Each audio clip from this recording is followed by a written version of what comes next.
पिछले वीडियो में हमने अब तक देखा था कि मेमोरी किसे कहते हैं, मेमोरी कितने प्रकार की होती है, रैम किसे कहा जाता है, रैम के कितने टाइप है और अब हम देखेंगे यहाँ पर रोम मतलब कि स्थायी मेमोरी मतलब कि नॉन वोलेटाइल मेमोरी को समझेंगे।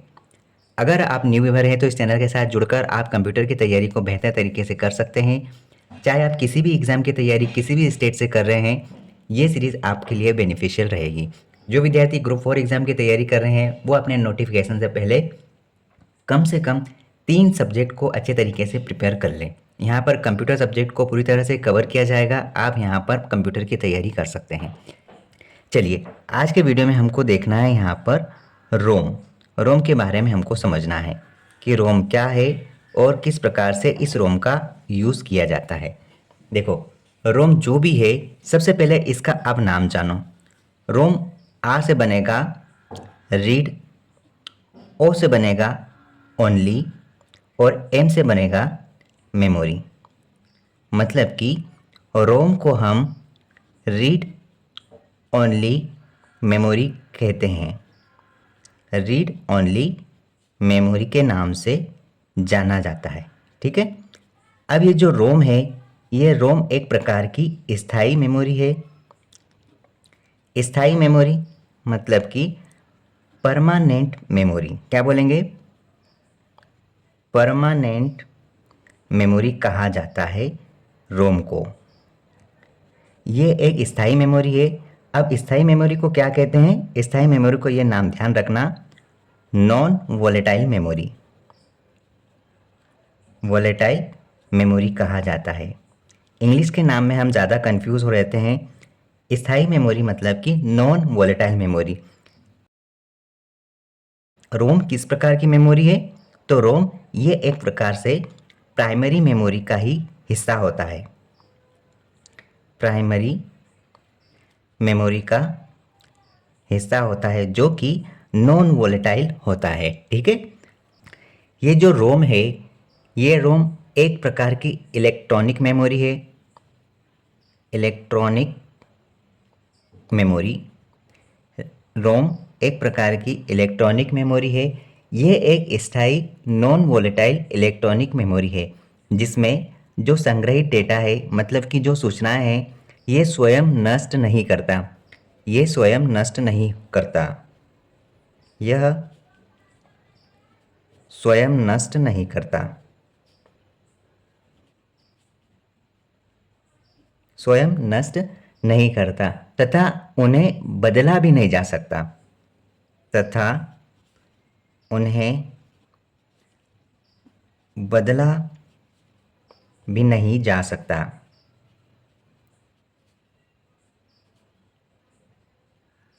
उन्हें बदला भी नहीं जा सकता। कहने का तात्पर्य यह है कि जब इस मेमोरी को बनाया जाता है, उसी समय इसमें वह प्रोग्राम फिट कर दिए जाते हैं, वो डेटा बिल्ड कर दिए जाते हैं। ठीक है। निर्माण के समय ही वो सारी जानकारी प्रोग्राम्स भर दिए जाते हैं तथा हम ये बोल सकते हैं कि इस मेमोरी में, जो कि नाम से ही हमको पता चल रहा है, रीड ओनली मेमोरी, इस मेमोरी में जो भी प्रोग्राम या फिर जो भी डेटा है उनको परिवर्तित नहीं किया जा सकता।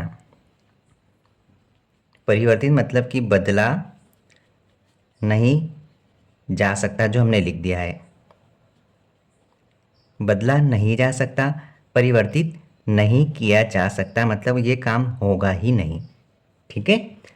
इसलिए इस मेमोरी को हम सिर्फ और सिर्फ रीड ओनली मेमोरी कहते हैं। क्या कहते हैं?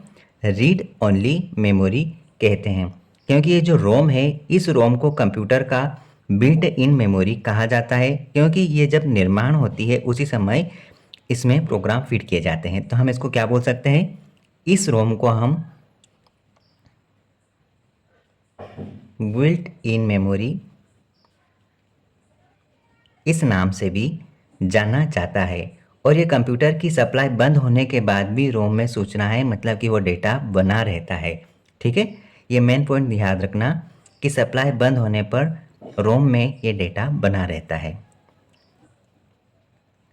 सप्लाई बंद होने पर भी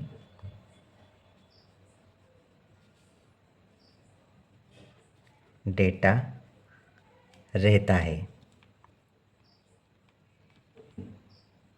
ठीक है, डेटा रहता है। ये है हमारी रीड ओनली मेमोरी। अब मैं आपको फिर से बता देता हूँ। देखो ये रोम है ना, ये रोम का फुल फॉर्म होता है रीड ओनली मेमोरी। ये एक स्थायी परमानेंट मेमोरी होती है और इस स्थायी मेमोरी को हम अंग्रेजी में नॉन वोलेटाइल मेमोरी के नाम से भी जानते हैं। ये एक प्राइमरी मेमोरी का हिस्सा होता है और इस मेमोरी को हम इलेक्ट्रॉनिक मेमोरी भी कहते हैं। ये स्वयं अपने डेटा को नष्ट नहीं करती है, स्वयं डेटा नष्ट नहीं होता है तथा इसमें डेटा को बदला भी नहीं जा सकता। क्यों? क्योंकि ये जिस समय ये मेमोरी को बनाया जाता है उसी समय इसमें डेटा या प्रोग्राम फीड कर दिए जाते हैं और इसी कारण इस मेमोरी को बिल्ट इन मेमोरी के नाम से भी जाना जाता है। और सबसे अच्छी खासियत यह है कि यह रोम मेमोरी है। इस मेमोरी का जब उपयोग कंप्यूटर या लैपटॉप या किसी भी इलेक्ट्रॉनिक डिवाइस में होता है, उस डिवाइस में अगर इलेक्ट्रॉन मतलब कि बिजली विद्युत की सप्लाई बंद हो जाएगी, उसके बाद भी इसमें डेटा वैसा का वैसा बना रहता है। इससे पहले हमने जो रैम में पढ़ा था, रैम में सप्लाई बंद होने के बाद डेटा नष्ट हो जाता है, इसमें से कोई बात नहीं है। देखो जो ये रोम है, इस रोम का निर्माण कैसे हुआ? इस रोम का निर्माण सेमीकंडक्टर डिवाइस से हुआ है। रोम का निर्माण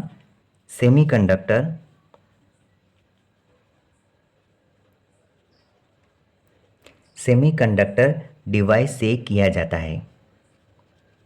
डिवाइस से किया जाता है।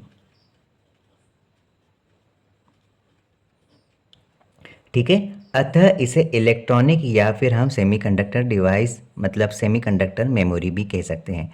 इसे इलेक्ट्रॉनिक मेमोरी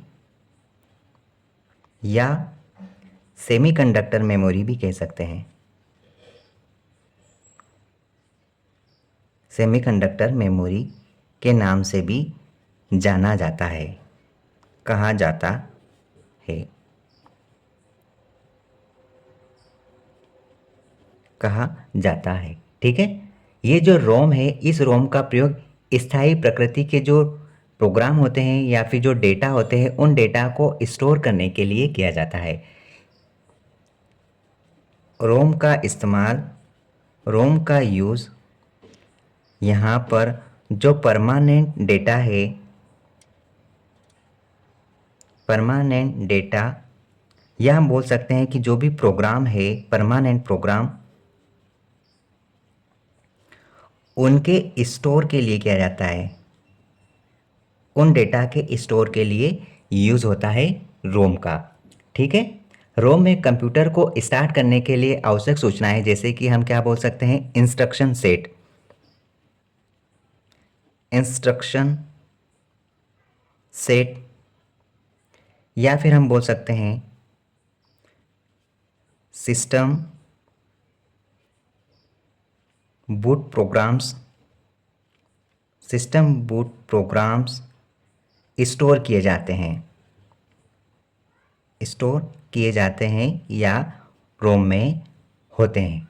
ठीक है, रोम में इस हम जो रोम की बात करें, इस रोम में हम यहाँ पर BIOS मतलब कि बेसिक इनपुट आउटपुट सिस्टम होता है। रोम में इनपुट आउटपुट सिस्टम होता है, मतलब कि बेसिक इनपुट आउटपुट सिस्टम होता है जो कि कंप्यूटर चालू करने पर पावर सप्लाई करता है, होता है जो कि इलेक्ट्रॉनिक डिवाइस मतलब कि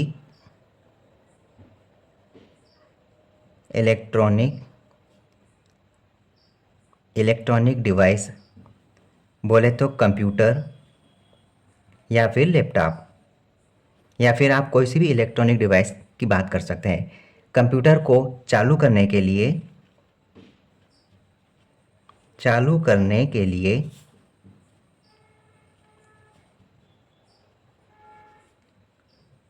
पोस्ट का फुल फॉर्म आप याद रखना, पावर ऑन सेल्फ टेस्ट इस प्रोग्राम को चलाते हैं।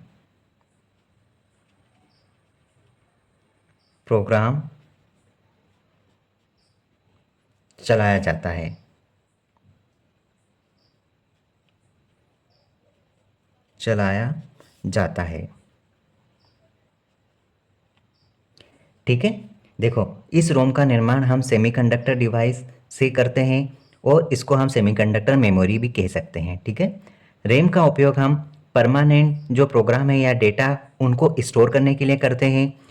इस रोम को हम कंप्यूटर को स्टार्ट करने के लिए जो कि इंस्ट्रक्शन सेट लगते हैं या फिर जो भी बूट प्रोग्राम्स है उनको स्टोर करते हैं। और इसमें जो बायोस है, बेसिक इनपुट आउटपुट सिस्टम है, ये सिस्टम के अकॉर्डिंग हम इस प्रोग्राम को चलाते हैं, जो भी डिवाइस होते हैं उन्हें चलाते हैं। तो ये काम हमारा रोम का है। और रोम एक स्थायी मेमोरी है। इसमें प्रोग्राम तब तक रहते हैं जब तक हम इसमें रखे रोम में रखे चिप में रखे डेटा को ख़त्म ना करें, तब तक इसमें डेटा अवेलेबल रहता है।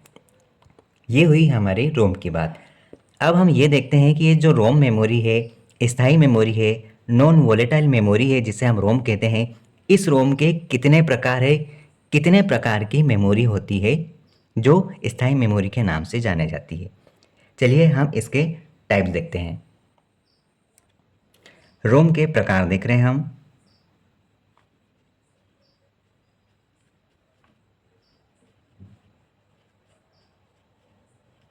रोम के प्रकार मतलब टाइप्स ऑफ रोम। देखो रोम के लगभग यहाँ पर 3 प्रकार हैं। कौन कौन से?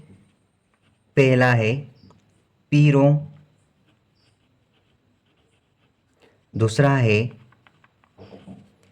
ई पी रोम, और तीसरा है ई ई पी रोम। ई ई पी रोम।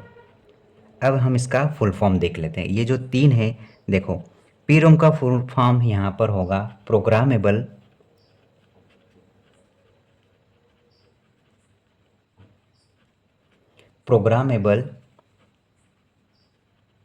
रीड ओनली मेमोरी है। ठीक है, यहाँ पर ई पी रोम का फुल फॉर्म, यहाँ पर हमने पी रोम का तो देख लिया। ई का क्या होगा? Erasable, ERASABLE, erasable. Programmable read only memory कहा जाता है। ठीक है, अब यहाँ पर देखो ई ई पी रोम में क्या मतलब हुआ। यहाँ पर होगा electrically erasable, electrically erasable, electrically erasable, programmable,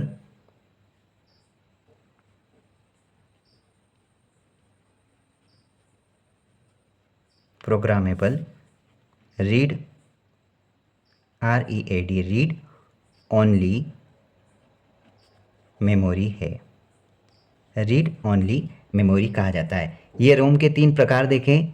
पहला हमने देखा पी रोम, मतलब कि प्रोग्रामेबल रीड ओनली मेमोरी। दूसरा E P ROM, erasable programmable read only memory. और तीसरा देखा E E P ROM, electrically erasable programmable read only memory. अब हम इन तीनों को समझते हैं कि आखिर ये प्रकार क्यों बने और इनमें क्या अंतर है, ये किस किस तरह से यूज़ किए जाते हैं। पहला टाइप देखो, पहला टाइप हमारा ये कह रहा है P ROM. P ROM, P ROM का फुल फॉर्म हम जानते हैं प्रोग्रामेबल रीड ओनली मेमोरी है। Programmable read only memory. अब देखो प्रोग्रामेबल रीड ओनली मेमोरी नाम क्यों दिया है? क्योंकि ये जो इस पी रोम को हम प्रोम भी पढ़ सकते हैं, प्रोम। ठीक है, ये प्रोम मेमोरी में केवल एक बार प्रोग्राम लिखा जा सकता है। नंबर 1, इस मेमोरी में केवल एक बार प्रोग्राम लिखा जाता है, प्रोग्राम लिखा जाता है या डाला जाता है। प्रोग्राम लिखा जाता है, ठीक है। एक बार लिखा जाता है, इसका मतलब ये हुआ कि एक ही बार लिखा जाता है, अर्थात हम इस रोम को, मतलब इस रोम को या फिर इस प्रोम को ओटीपी मतलब कि यहाँ पर वन टाइम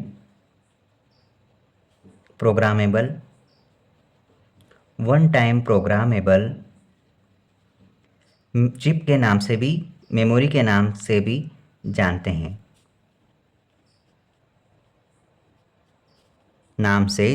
या मतलब कह सकते हैं, नाम से जाना जाता है। अब अगर आप कॉम्पिटिशन एग्ज़ाम की तैयारी कर रहे हैं तो आप ये बताइए कि इस चिन्ह को हिंदी में क्या कहा जाता है। इस मेमोरी को हम ओटीपी मतलब कि वन टाइम प्रोग्रामेबल चिप के नाम से भी जाना जाता है। लेकिन इस बात को ध्यान रखना आपने कि इसमें डेटा फिर मिटाया नहीं जा सकता, लेकिन डेटा मिटाया नहीं जा सकता, इसमें इरेज नहीं किया जा सकता पीरो में, ठीक है, नहीं मिटाया जा सकता। अगर डेटा खराब हुआ तो मतलब कि वह चिप या फिर इलेक्ट्रॉनिक इक्विपमेंट या फिर वह गैजेट फेंकना पड़ेगा। जैसे इसका उपयोग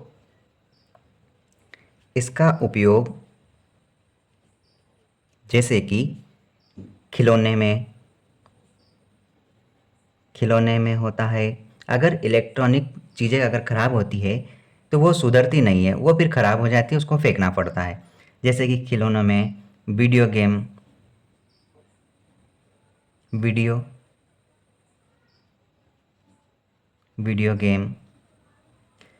या फिर आप समझ सकते हैं कि सीआरटी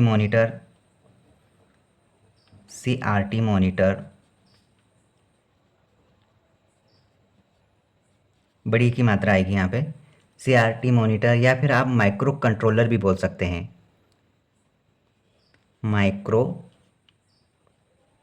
कंट्रोलर आदि, ये सारे पी रोम के उदाहरण हैं। इसमें एक लॉस होता है, हानि क्या है इसमें हानि यही है कि इस प्रकार की मेमोरी में इस प्रकार की मेमोरी में स्टोर्ड प्रोग्राम में कोई भी त्रुटि हो जाती है तो पूरी की पूरी रोम चीज़ खराब हो जाती है। इस प्रकार की मेमोरी खराब होने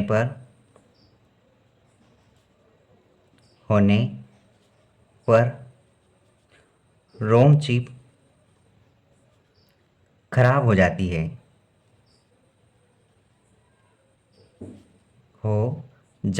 लिख सकते हैं, खराब हो जाती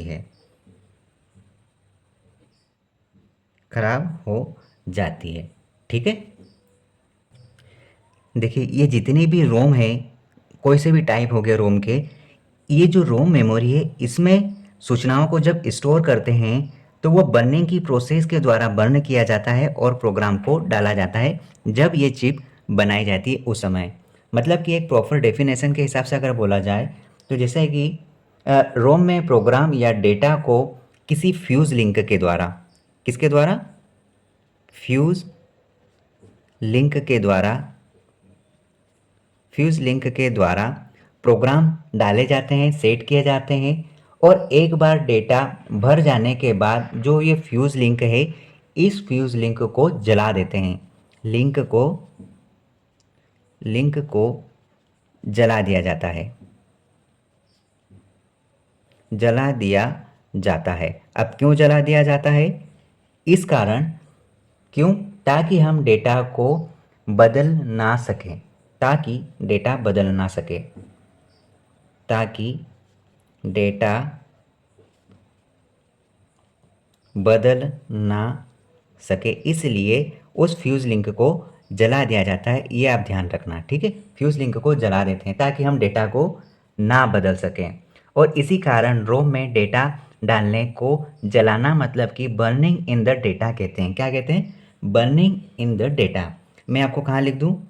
मैं यहीं पर लिख रहा हूँ, बर्निंग इन द डेटा कहते हैं। ये नाम आप ध्यान रखना, ठीक है। ये एक इम्पोर्टेंट पॉइंट है। चलो अब हम अगला पॉइंट देखते हैं, ईपीरोम को समझते हैं। ईपीरोम,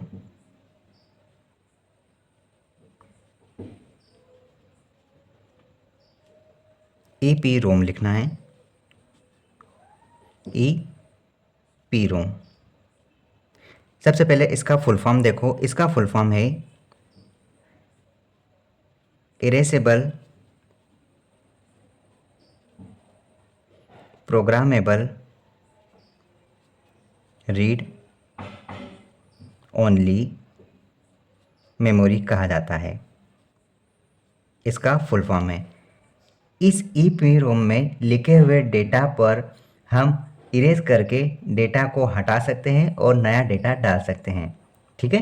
देखो, इस ईप्रोम में लिखे हुए डेटा पर सूर्य से निकलने वाली पराबैंगनी किरणों के माध्यम से हम डेटा को इरेज कर सकते हैं। ईप्रोम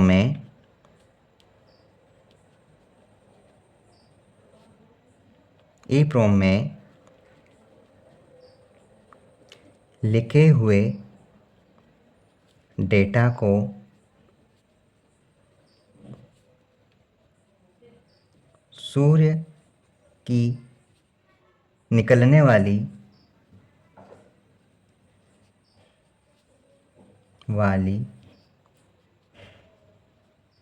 पराबैंगनी किरणों के माध्यम से, किरणों या फिर आप बोल सकते हो अल्ट्रावायलेट रेज, इनके माध्यम से हम 40 मिनट तक डिस्क पर डालने से जो भी डेटा है, डेटा मिटाया जा सकता है, मिटाया जा सकता है। यह हम बात कर रहे हैं ईपीरोम की। इरेज कर सकते हैं, मिटा सकते हैं, अतः इसका उपयोग टीवी टनर कार्ड में कर सकते हैं। इसका उपयोग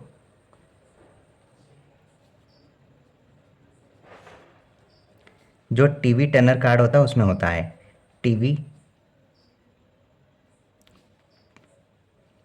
के इस कार्ड में कर सकते हैं, ठीक है। यह है हमारा ईपीरोम, मतलब कि इसमें हम इरेज कर सकते हैं। कैसे कर सकते हैं? अल्ट्रावायलेट रेज के अकॉर्डिंग 40 मिनट तक अगर डिस्क पर हम डालेंगे तो हम डेटा को मिटा सकते हैं। ये हम ईपीरोम में कर सकते हैं। जैसे हमने इसको इरेज कर दिया, ये प्रोम मतलब कि ये मेमोरी पूरी तरह से खाली हो जाएगी और हम नया डेटा इसमें डाल सकते हैं। लेकिन प्रोम में हम ये नहीं कर सकते थे। अगर चिप ख़राब हो गई है या फिर किसी तरह से मिस्टेक हो गया है या फिर हमको डेटा हटाना है तो हम ये नहीं कर सकते। अगर ख़राब हो गई चिप तो बिल्कुल पूरी तरह से ख़राब हो जाएगी, उसको हम कोई भी रीयूज़ नहीं कर सकते। लेकिन हम इस चिप को रीयूज़ कर सकते हैं, डेटा मिटा सकते हैं। ये प्रोसेस हम ईपीरोम में कर सकते हैं। अब इससे भी बड़ी एक और चिप है जिसका नाम है ईईपीरोम, उसको समझते हैं। ईईपीरोम, सबसे पहले तो आप इनका फुल फॉर्म देखो, electrically erasable programmable read only memory है। रीड ओनली मेमोरी है। ठीक है, EEPROM का फुल फॉर्म है electrically erasable programmable read only memory कहा जाता है। अब इसके बारे में समझो कि ये जो मेमोरी है, इस मेमोरी को मतलब कि EEPROM इस मेमोरी को स्टोर डेटा जो रहेगा, स्टोर डेटा को इलेक्ट्रिकल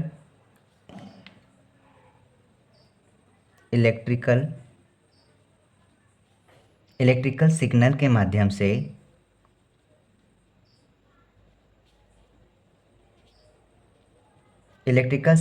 माध्यम से लगभग 4 से 10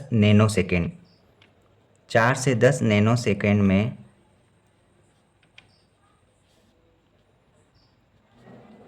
मिटाया जा सकता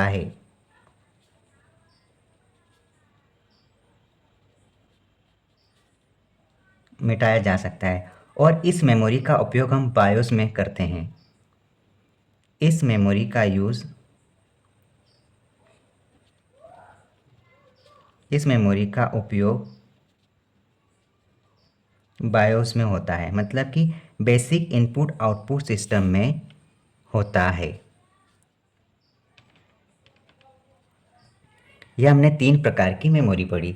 देखो, इस तरह की जो रोम को हम सर्किट से निकाले बिना इसे हम उच्च विद्युत विभव की सहायता से लगभग 4 से 10 नैनो सेकंड में इसमें रखे डेटा को आसानी से मिटा सकते हैं। मतलब कि इसमें यह फैसिलिटी है कि आपको जो डेटा मिटाना है वो आप आराम से मिटा सकते हैं और नया प्रोग्राम इसमें डाल सकते हैं।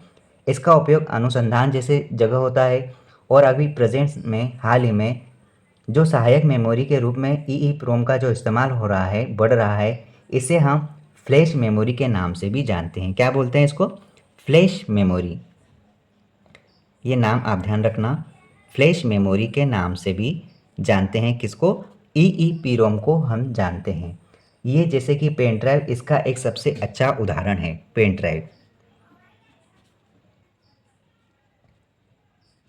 ड्राइव उदाहरण इसका सबसे अच्छा उदाहरण है। ठीक है, आप इसके अनुसार समझ सकते हैं।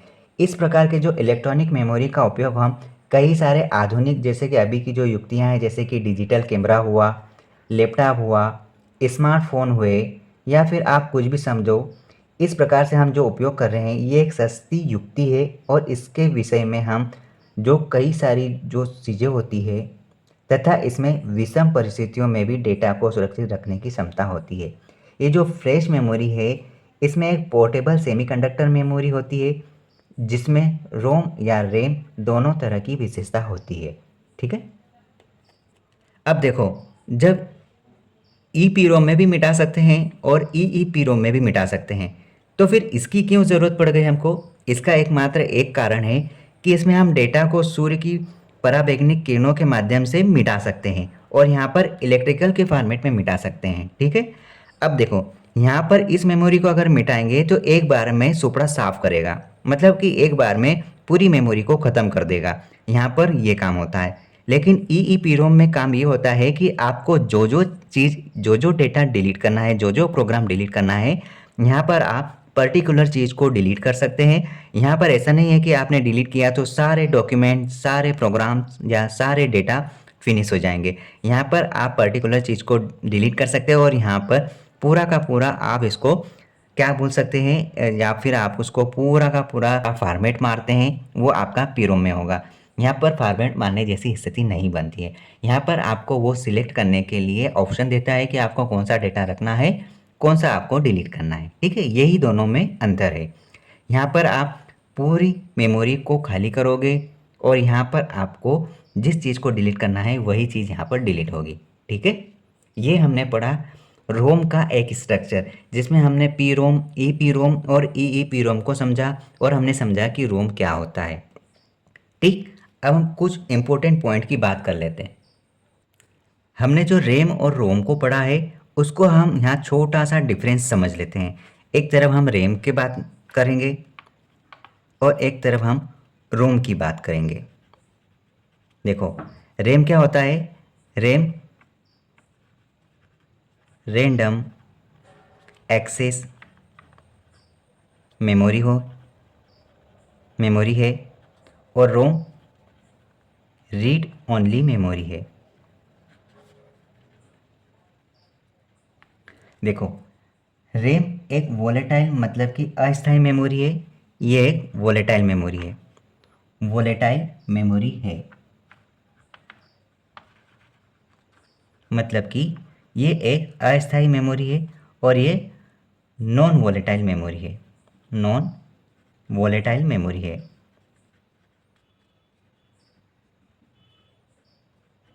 ठीक है। इसका उपयोग ऑपरेशन करने के लिए किया जाता है। इसका यूज़ ऑपरेशन परफॉर्म के लिए होता है। ऑपरेशन परफॉर्म के लिए।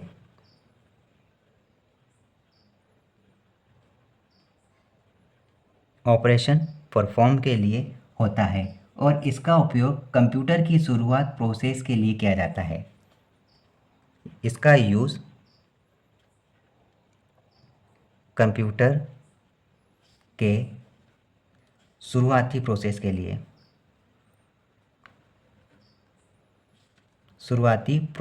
लिए होता है।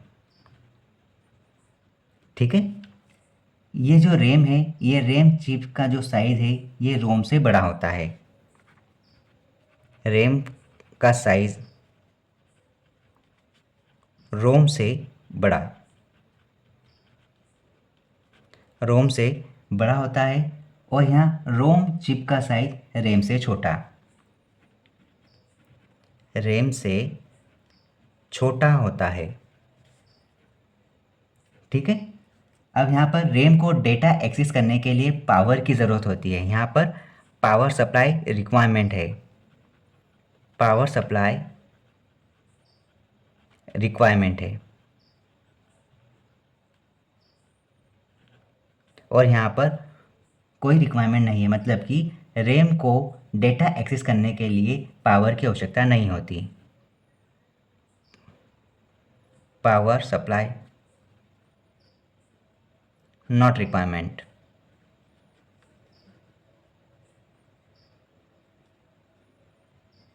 इसमें कोई ज़रूरत नहीं होती। रैम दो प्रकार की होती है, टू टाइप्स।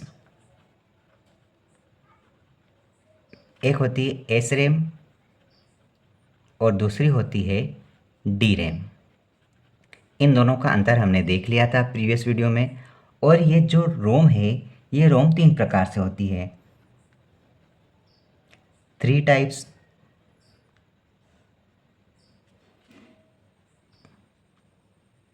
पी रोम, ई पी रोम और तीसरा रहेगा ई पी रोम। ये तीन टाइप है। ठीक है। इस प्रकार से आप इसको समझ सकते हैं। इस प्रकार हमने आज रैम को कंप्लीट किया। प्रीवियस वीडियो में हमने रैम को कंप्लीट किया। अगर आप न्यू व्यूवर हैं तो इस प्लेलिस्ट में जाइए और आप इसके सारे वीडियो देख लो। इसमें ऐसा कोई भी वर्ड नहीं रहेगा जो एग्ज़ाम में आ रहा है और हमने कवर नहीं किया। ठीक है। अगले वीडियो में इससे आगे बात करेंगे। All the best.